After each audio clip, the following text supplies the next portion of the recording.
CMR family mall ఇప్పుడు మన కేపీహెచ్బీలో ఫిబ్రవరి 10వ తేదీన ప్రముఖ నటి శ్రీలీల గారిచే ఘన ప్రారంభం. నమస్కారం, నేను మీ జాహ్నవి. మనతో ఉన్నారు ప్రముఖ జ్యోతిష్య వాస్తు పండితులు, ప్రముఖ ఆధ్యాత్మికవేత్త, జ్యోతిష్య వాస్తు శిక్షణ నిపుణులు, లలిత ఉపాసకులు బ్రహ్మశ్రీ నానాజీ పట్నాయక్ గురువు గారు. సూక్ష్మంలో మోక్షం ఈ ప్రత్యేక కార్యక్రమం ద్వారా మనకున్నటువంటి ప్రతి సమస్యకి చక్కటి సొల్యూషన్స్ అందిస్తూ ఉన్నారు కదా గురువు గారు. మరి గుప్త నవరాత్రులు మొదలవుతున్నాయి కదా, వాటికి సంబంధించి కూడా మనకున్నటువంటి ప్రశ్నల్ని గురువుగారు మాటలు అడిగి తెలుసుకుందాం. నమస్కారం గురువుగారు. శ్రీమాత్రే నమః. గురుగారు, గుప్త నవరాత్రులు మొదలవుతున్నాయి కదా, అయితే ఈ గుప్త నవరాత్రులకు సంబంధించి అనేక రకాల సందేహాలు అందరిలో ఉన్నాయి. ముఖ్యంగా గుప్త నవరాత్రులు, అందులోనే గుప్తము రహస్యము అనేది ఉంది. ఇది అందరూ చేయకూడదు, అందరూ వినకూడదు. సో ఇది కొంతమందికి మాత్రమే పరిమితం అనేవి వినిపిస్తున్నాయి. ఇది నిజమేనా, ఎవరెవరు చేయొచ్చు అనే ప్రశ్నలు అడుగుతున్నారు గురుగారు. మరి వాటికి మీ సమాధానం? తప్పకుండా అమ్మా. ఫస్ట్ ఆఫ్ ఆల్ ఏంటంటే, నేను మీకు ఒక ప్రశ్న వేస్తాను, అప్పుడు మీకే సమాధానం తెలుస్తుంది అందులో ఇది చేయొచ్చా చేయకూడదు అనేటువంటి. ఇప్పుడు చూడండి, ఏదైనా ఒక నాలెడ్జ్ ఉంది. చిన్న ఉదాహరణ చెప్పాలంటే, ఏదైనా ఒక సిస్టమ్ని ఆపరేట్ చేయడం ఎలా అని ఒక నాలెడ్జ్ ఉంది ఉదాహరణకి. లేకపోతే ఈ కెమెరా ఆపరేట్ చేసే వ్యక్తికి తనకు నాలెడ్జ్ ఉంటుంది. ఎంత లైటింగ్ ఉండాలి, ఎట్లాంటి కలర్ అయితే బాగా ఎలివేట్ అవుతుంది, ఎంత డిస్టెన్స్ ఉండాలి, ఏవి వాడాలి, లుక్ బాగుండాలంటే ఎటువంటిది, ఇట్లాంటివన్నీ కూడా వీళ్ళకంటూ ఒక నాలెడ్జ్ ఉంటుంది. ఎడిటర్కో నాలెడ్జ్ ఉంటుంది, లేకపోతే సినిమా తీసే వ్యక్తికో నాలెడ్జ్ ఉంటుంది, ఇంజనీర్కో నాలెడ్జ్ ఉంటుంది. ఎలా మాట్లాడాలని చెప్పి మీకు ఇప్పుడు యాంకరింగ్ మీకు ఒక నాలెడ్జ్ ఉంటుంది. ఈ నాలెడ్జ్ ఏదైతే ఉందో, ఏ రంగంలో అయినా సరే నాలెడ్జ్ అనేటువంటిది ఏదైతే ఉందో, ఈ నాలెడ్జ్ అన్నిటికీ కూడా అధిష్టాన దేవత ఎవరు అంటే శ్యామల అమ్మవారు అని చెప్తుంది శాస్త్రం.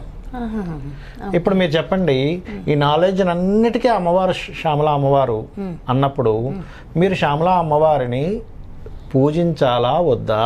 ప్రతి ఒక్కరికి నాలెడ్జ్ కావాలిగా. నాలెడ్జ్ లేకపోతే అసలు జ్ఞానం లేకపోతే ఇంకేముంది అసలు ఇక్కడ? అంతే కదా. లలిత అమ్మవారు దగ్గర మంత్రిని దేవత అంటారు అమ్మవారిని.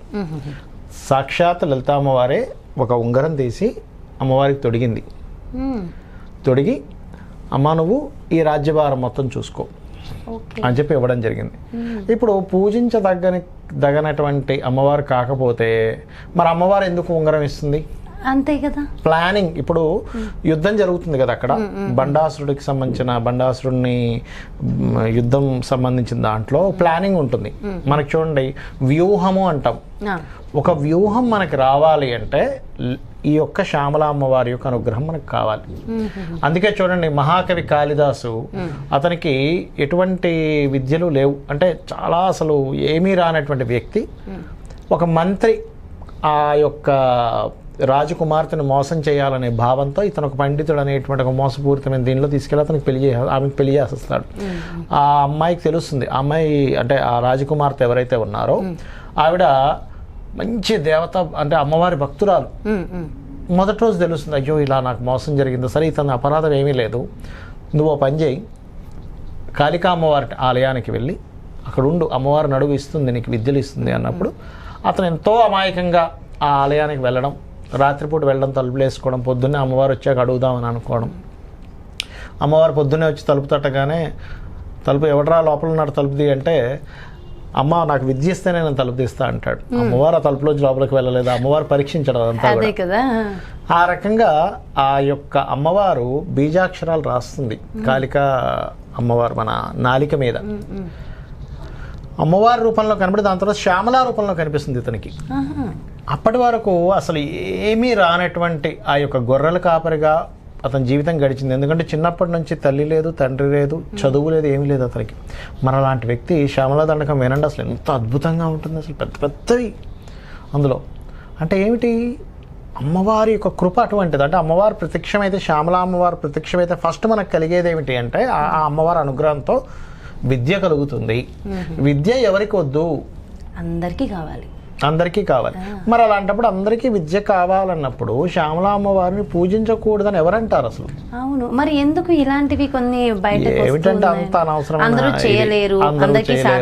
అదేమీ కాదమ్మా, అదేమీ కాదు. గుర్తుపెట్టుకోండి, శ్యామల అమ్మవారి సంబంధించినవి, అమ్మవారి వాక్కునిస్తుంది అమ్మ, ముఖ్యంగా వాక్కునిస్తుంది. ఇప్పుడు నా దగ్గర కూడా ఒక పటం ఉంటుంది నా పక్కనే ఎప్పుడు కూడా జాతకం చెప్పేటప్పుడు, లేదా ఫోన్లో అయినా పెట్టుకుంటాను, ఖచ్చితంగా పెట్టుకొని ఒక్కసారి పాదాలు నమస్కరించుకుంటా. శ్యామలాంబ నాకు తెలియకుండానే తెచ్చుకున్నాను కొన్ని సంవత్సరాల క్రితం ఆ ఫోటో రాజశ్యామల అమ్మవారిది. నాకు తెలియకుండానే తెచ్చుకున్నాను, నాకే తెలియదు అసలు. తెలీదు. ఏదో ఒక షాప్కి వెళ్ళాను, ఏదో పుస్తకాలు కొనుక్కున్నాను, అక్కడ చిల్లర లేదండి, ఏమంటే మీరు ఈ పటం తీసుకుంటారా, ఇచ్చేసేయండి అని తీసుకున్నా, అమ్మవారు భలే ఉందని. తర్వాత తెలుసుకున్నా, ఎప్పుడో చాలా సంవత్సరాల క్రితం. ఓకే, అయితే అమ్మవారు ఎలాంటి వాక్కుని ఇస్తుందంటే దీనికి మరొక ఇది కూడా ఉంది మన శాస్త్రాల్లో. ఏమిటంటే కేవలం విద్యనివ్వడమే కాదు, ధనాభివృద్ధిని కూడా ఇస్తుంది అంటారు శాస్త్రంలో. అంటే ఇప్పుడు చూడండి, మనకి కొన్ని దేవతామూర్తులను లౌకిక సంబంధించిన విషయాలకి చేయకూడదు అంటారు కదా, శ్యామల అమ్మవారు అలా కదా, లౌకిక సంబంధించిన వాటికి ఇంకా బాగా పనిచేస్తుంది. ఒక గృహం కావాలి, ఒక ధనం కావాలి, అప్పులు ఉన్నాయి, లేకపోతే ధనం సరిగా సంపాదించలేకపోతున్నాము, వివాహం అవ్వట్లేదు, ఇలాంటివన్నీ కూడా తీరుతాయమ్మా.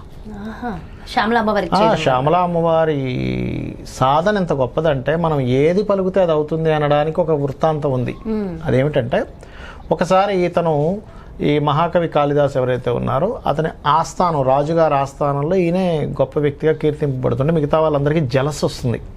అరే అంతా ఈయనకే వెళ్తుంది, క్రెడిట్ అంతా మనకి రావట్లేదు, క్రెడిట్ ఈయన ఎలాగోలాగా డిఫేమ్ చేయాలి, చేసేసి ఇతను వెలగొట్టేసేయాలనుకుని ఏం చేస్తారు, అనవసరంగా ఏదో చెప్తారు. రాజా మీకు తెలియదు, ఆయన నాన్ వెజిటేరియన్, అంటే మాంసము చేపలు ఇలాంటివన్నీ తింటుంటాడు, బయటికి మాత్రం నేనేం చేయనని చెప్తున్నాడు, మీకు తెలియట్లేదు నిజం అంటే రాజు ఎంత చేస్తాడంటే నమ్మడు ఫస్ట్. సరే ఓ పని చేయండి, అతన్ని ఎప్పుడైనా కొనుక్కునేటప్పుడు రెడ్ హ్యాండెడ్గా పట్టుకుని నా దగ్గర రానట్టు. ఇది కాళిదాసుకు తెలుస్తుంది, వీళ్ళు కావాలని నన్ను డిఫేమ్ చేయడానికి ఇట్లా చేస్తున్నారేమో అని. కావాలని అతను ఏం చేస్తారంటే చేపల అమ్మేటువంటి మార్కెట్కి వెళ్ళి చక్కగా ఓ చేప కొనుక్కొని సంఖలో పెట్టుకుంటాడు. ఇది అందరూ చూస్తారు, అమ్మ ఇది భలే దొరికాడు రా, రెడ్ హ్యాండెడ్గా తీసుకుపోయి రాజు దగ్గర పెడదాం అనుకుంటారు. పట్టుకుంటారు, నిన్ను ఎలాగున్నావో ఉన్న ఫలంగా రాజుగారు నిన్ను తెమ్మన్నారు. సరే పదండి వెళ్దాం అంటాడు. అక్కడికి వెళ్ళాక రాజుకి చెప్తారు, రాజా మేము పట్టుకున్నాం, ఆయన చేపలు కొనుక్కుంటుంటే మేము పట్టుకున్నాం, ఇప్పుడు మీరు ఇతన్ని శిక్షించాలి అంటే సరే అని రాజు ఏం చేస్తాడు, అయ్యా నీ సంఖలో ఉన్నటువంటిది ఏమిటి అంటే గ్రంథం ఉంది స్వామి అంటాడు. మరి అదేమిటి అందులోంచి నీరు కారుతుంది అంటే గ్రంథ సారం కారుతుంది స్వామి అంటాడు. ఓకే, దాని తర్వాత మరి అదేంటి తోకలా కనిపిస్తుంది ఏంటి అని అడుగుతాడు అతను రాజు. అడిగితే అది తాళపత్ర గ్రంథం కదా, పొడవుగా ఉంది, మీకు అలా కనిపిస్తుంది అంటాడు. ఇంతకీ ఏ గ్రంథం అది అంటే అది యక్షులు, గంధర్వులు, దేవతలు, మనుష్యులు అందరూ పఠించేటువంటి రామాయణం స్వామి అంటాడు. అవునా, ఏదైతే అయితే అసలు నేను చూస్తాను రామాయణం అంటున్నావు కదా అంటే ఇలా ఇస్తే ఓపెన్ చేస్తే రామాయణమే ఉంటుంది అందులో. అంటే ఏమిటంటే వాక్ ఎలాంటి వాక్ ఇస్తుందంటే అమ్మవారు నువ్వు పలికింది సత్యం అయిపోయేంత వాక్ ఇస్తుంది. అది ఏదైనా కానీ పలికే అంటే సత్యం అవ్వాల్సిందే అది, అంటే అంతటి శక్తిని ఇస్తుంది. మరి అలాంటప్పుడు నువ్వు ఎంత నిష్టగా చేయాలి కదా. అంటే ఇక్కడ ఏంటంటే ఎందుకు ఈ విషయం చెప్పానంటే నేను మీకు, సత్యవాక్కు రావాలంటే నువ్వు అబద్ధం ఆడకూడదు, ఉన్నది ఉన్నట్టుగా మాట్లాడగలగాలి. అప్పుడు అది మాట్లాడగా సత్యవాక్కు వస్తుంది. ఇది అమ్మవారిని ఆరాధన చేసినట్లయితే.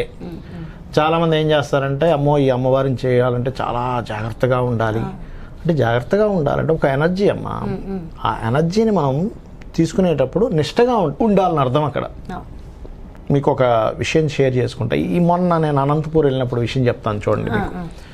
అనంతపూర్లో విపరీతమైన ఎండలు ఉన్నాయి. నేను వాస్తుకి వెళ్ళా జస్ట్ ఒక 2 days బ్యాక్.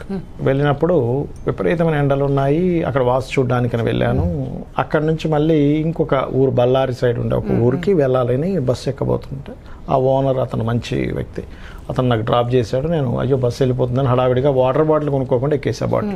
బస్సు చెప్తే ఆయన ఎక్కేసాను, కానీ అదొక 3.5 hours జర్నీ అది బస్సు. వెళ్ళే తోవంత ఎలా ఉందంటే అక్కడ వాటర్ బాటిల్ దొరికే ఇది కనిపించట్లే. కొన్ని రూట్లు అలా ఉంటాయి, అక్కడ ఏమో అమ్మరు పెద్దగా. నాకేమో విపరీతమైన దాహం వేస్తుంది. ఆ రోజు పొద్దున్న నుంచి మీరు నమ్మరు, శ్యామల అమ్మవారికి సంబంధించిందే నేను చదవడం వినడం చేస్తూ ఉన్నా. నేనేమనుకున్నాను, నాకు బాగా దాహం వేస్తుందమ్మా, నువ్వు ఇస్తావు, ఎలా ఇస్తావు నాకు తెలియదు, 10 నిమిషాలు నువ్వు నాకు వాటర్ ఇస్తావు. 3 గంటల సేపు 3-3.5 గంటల సేపు ఇంత గొంతు ఎండిపోతుంది. విపరీతమైన ఎండలు ఉన్నాయి, ఇక్కడ చల్లగా ఉంది కానీ అక్కడ ఎండలు ఉన్నాయి బాగా. అక్కడంతా ఈ ఏరియా అనంతపూర్ అంతా కూడా ఇస్తావు, నువ్వు ఇస్తావని నేను నమ్ముతున్నా అనుకుని అలా ఉన్న బస్సులో కూర్చున్నా.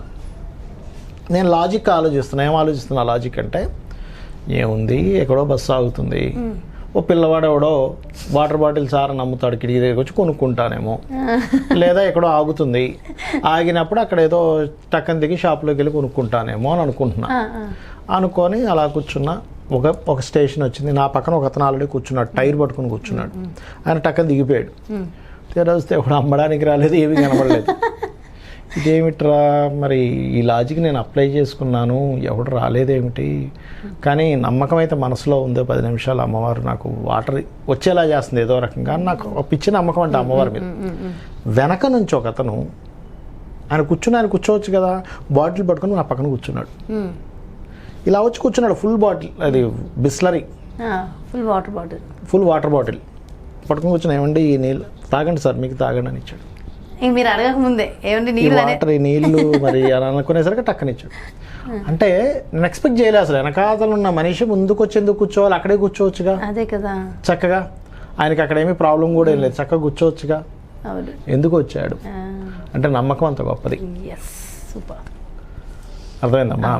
అసలు నాకైతే కళ్ళల్లో ఒక్కసారిగా ఆనంద బాష్పాలలాగా వచ్చింది నాకు ఆ క్షణంలో. ఆయన వచ్చి కూర్చొని అట్లా అడిగి నీళ్ళు తాగినప్పుడు, ఆ ఫుల్ వాటర్ బాటిల్ ఉంది, మొత్తం తాగేయాలన్నంత దాహం ఉంది, కానీ మొత్తం నీళ్ళు తాగేస్తే అతను ఇంకో రకంగా ఫీల్ అవ్వచ్చు, ఏదో తాగమనిస్తే మొత్తం తాగేసాడు ఏంటారు ఆయన. ఒక 60% నీళ్ళు తాగేసి 40% ఇంకా బలవంతంగా అక్కడ ఇచ్చేసి ఆయనకి మూత పెట్టేసి ఇచ్చేసి, అమ్మ తల్లి నిజంగా నువ్వు ఉన్నావు, ఎంత మిరాకిల్ అంటే. ఆ నిమిషానికంటే నేను ఈ ఉదాహరణ ఎందుకు చెప్పానంటే, చిన్న ఇదే మీకు నిజంగా కనుక దాహం వేసింది, ఏదో అక్కడ పరీక్షించడానికి కాదు, నిజంగా దాహం వేస్తుంది, నిజంగా అమ్మవారిని కోరుకున్నాను, వచ్చింది అడిగాం అంటే అవసరమై అమ్మని అడిగితే నీళ్ళైనా ఇచ్చేస్తుంది ఆ క్షణానికి అని చెప్పడానికి నేను చెప్తున్నా ఉదాహరణ. అలా ఒక గంట తర్వాత ఒక బస్ స్టాండ్ దగ్గర ఆగింది. అప్పుడు మళ్ళీ ఒక బాటిల్ కొనుక్కొచ్చుకొని, వాటర్ బాటిల్ మిరిండా కొనుక్కున్నాను. నేను కొనుక్కొని ఈయన నిద్రపోతున్నాడు ఇంకా నాకు ఇచ్చేసి, నేనేం చేసాను, మళ్ళీ ఈ బాటిల్ ఓపెన్ చేసి ఆయనకి 60% వేసేసాను. ఎందుకంటే ఈయనకి మళ్ళీ ఎక్కడ అవసరం, మనకంటే అమ్మవారు ఇచ్చింది ఈయనకి ఇవ్వాలిగా. ఈ వేసేసి మళ్ళీ మూత పెట్టేసి నా మట్టుకు నేను నా వాటర్ బాటిల్ నేను తీసుకున్నాను. అది నేను ఎందుకు చెప్పానంటే, ఇది ఎందుకు షేర్ చేసుకున్నానంటే,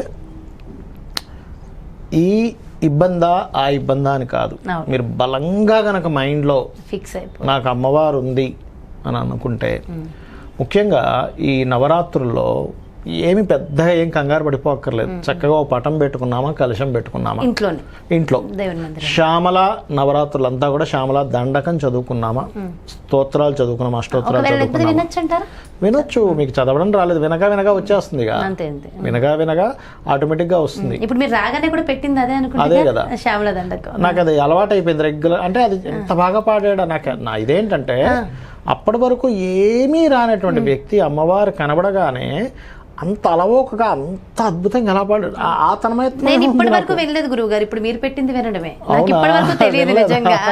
మీకు గుర్తుందా లాస్ట్ టైం మనం శ్యామల అమ్మవారికి చేసిన చిలకలు వచ్చాయి, నాకు నిన్న మొన్న కూడా గుర్తొచ్చింది ఆ విషయం. భలే వచ్చాయి ఆ రోజు, అసలు అలా వచ్చేసాయి. ఇప్పుడేమో శ్యామల దండకం.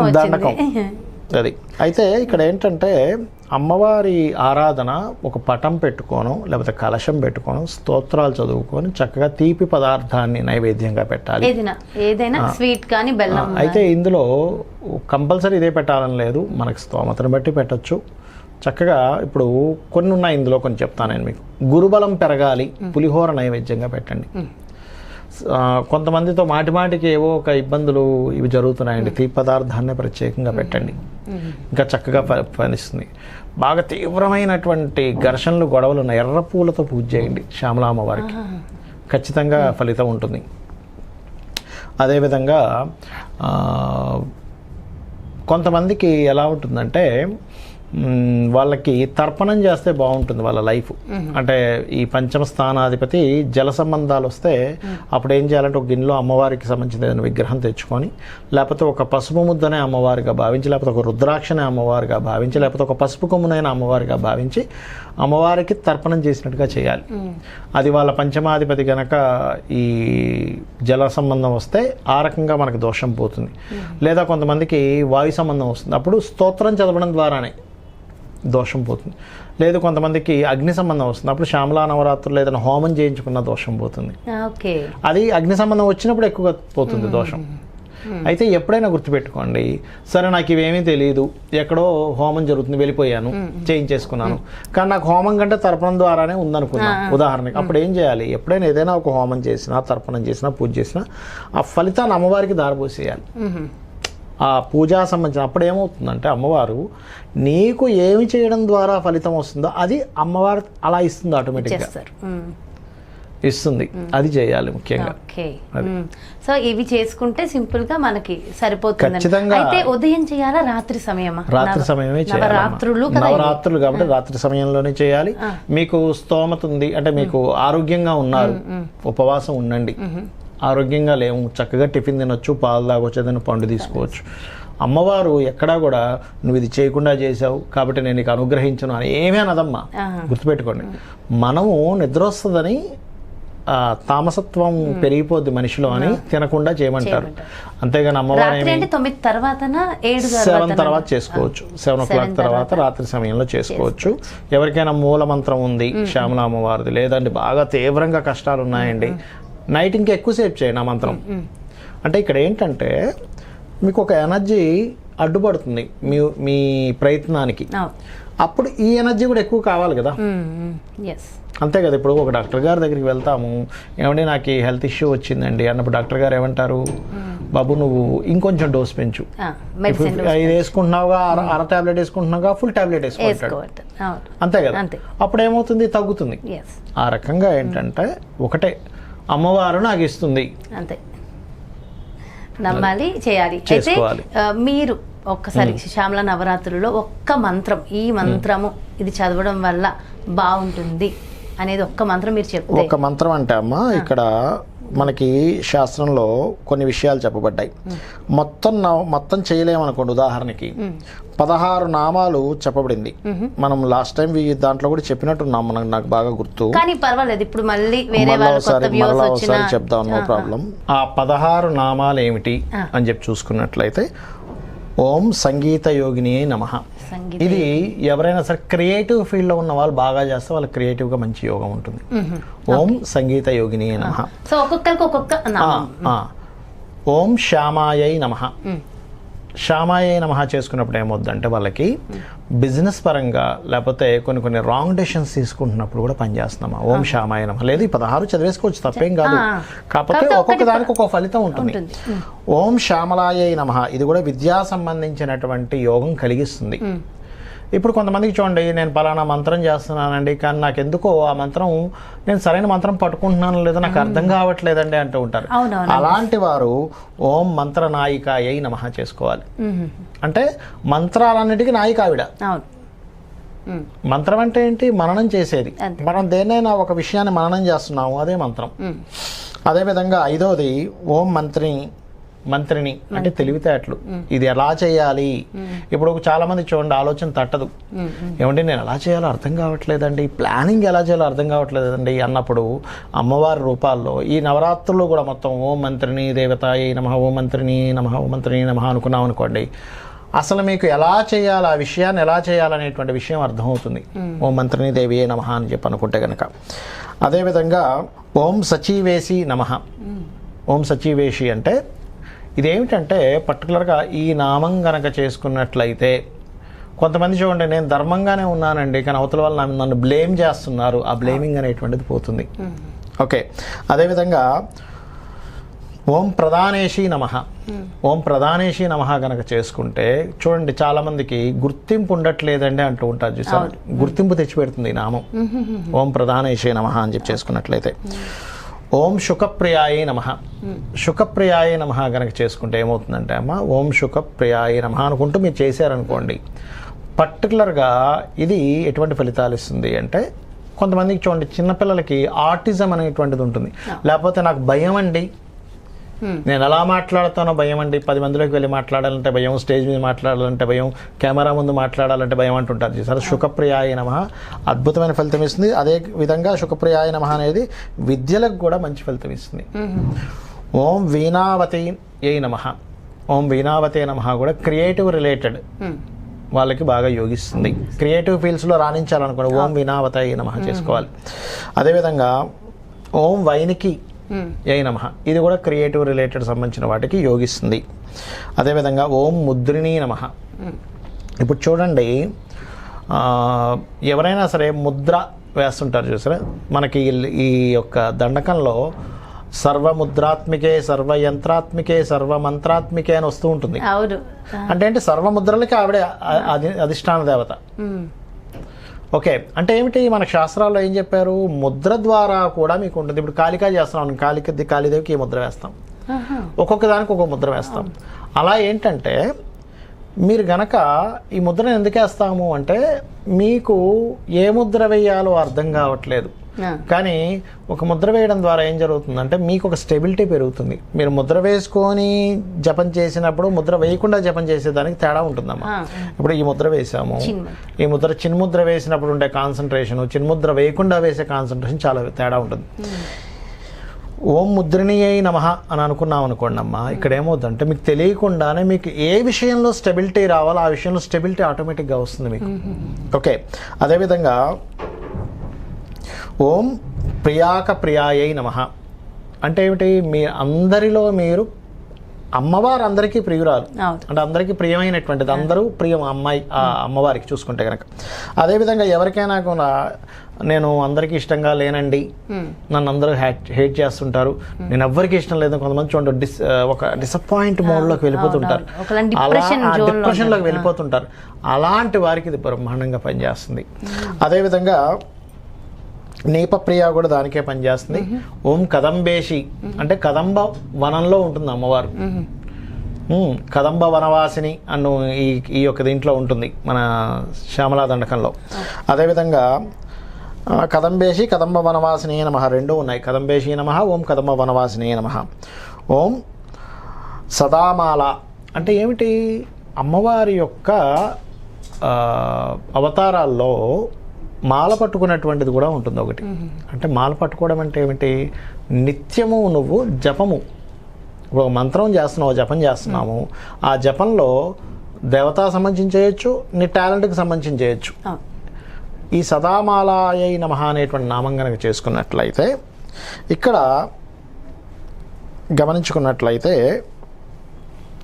మీ యొక్క కాన్సన్ట్రేషన్ దేని గురించి అయితే మీరు చేస్తున్నారో, ఏ పనిలో అయితే ఉన్నారో దాని నుంచి పక్కకు పోకపోవడం వల్ల మీరు దానిలో సక్సెస్ అవుతారు.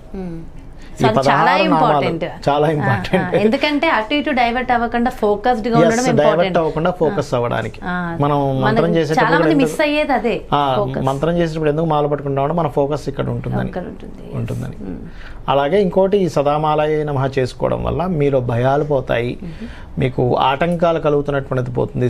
సదామాలయ నమః అనేటువంటి దారిద్ర్యాన్ని తొలగిస్తుంది ఈ నామం కనుక చేసుకుంటే. ఈ 16 నామాలకు ఉండేటువంటి ఫలితం ఇది ఉంది. నిజంగా కూడా వింటుంటే చాలా చాలా బాగున్నాయి గురుగారు వైబ్స్.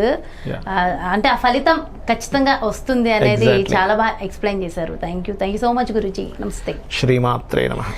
ఎస్, ఇదండి మరి గుప్త నవరాత్రులకు సంబంధించి పూర్తి విశేషాలు. ఖచ్చితంగా గుప్త నవరాత్రులు ఎవరైనా చేసుకోవచ్చా, చేసుకోకూడదా అని మీ అందరికీ ఉన్నటువంటి ఆ ప్రశ్నలకి సమాధానం చెప్తూనే, ఈ ముఖ్యంగా ఈ శ్యామలా నవరాత్రుల్లో ప్రతి ఒక్కళ్ళు కూడా వాళ్ళ జీవితాలు ఉద్ధరింపబడడానికి, వాళ్ళ జీవితంలో ఉన్నటువంటి కోరికలు నెరవేరడానికి మరి ఎలాంటి నామాన్ని జపించాలి, ఏ విధంగా పూజన చేయాలి, ఎలాంటి నైవేద్యాన్ని నివేదించాలనేది డీటెయిల్డ్గా ఎక్స్ప్లెయిన్ చేశారు కదా గురుగారు. సో ఖచ్చితంగా అందరూ ఫాలో అవుదాం. చక్కగా గుప్త నవరాత్రులు అంటే 9 నవరాత్రుల్ని చక్కగా జరుపుకుని మనకి ఉన్నటువంటి కోరికలను నెరవేర్చుకునే ప్రయత్నం చేద్దాం. మరో ప్రత్యేకమైన కార్యక్రమంతో మళ్ళీ మీ ముందుకు వచ్చేస్తాను. మరి అదేవిధంగా మీ యొక్క జాతకానికి సంబంధించి కానీ, లేదంటే మీ ఇంటి వ్యాపార వాస్తుకు సంబంధించి కానీ గురువుగారిని సంప్రదించాలి, అపాయింట్మెంట్ కావాలి అనుకుంటే క్రింద డిస్ప్లే అవుతున్నటువంటి నెంబర్స్కి కాల్ చేయండి. నమస్కారం.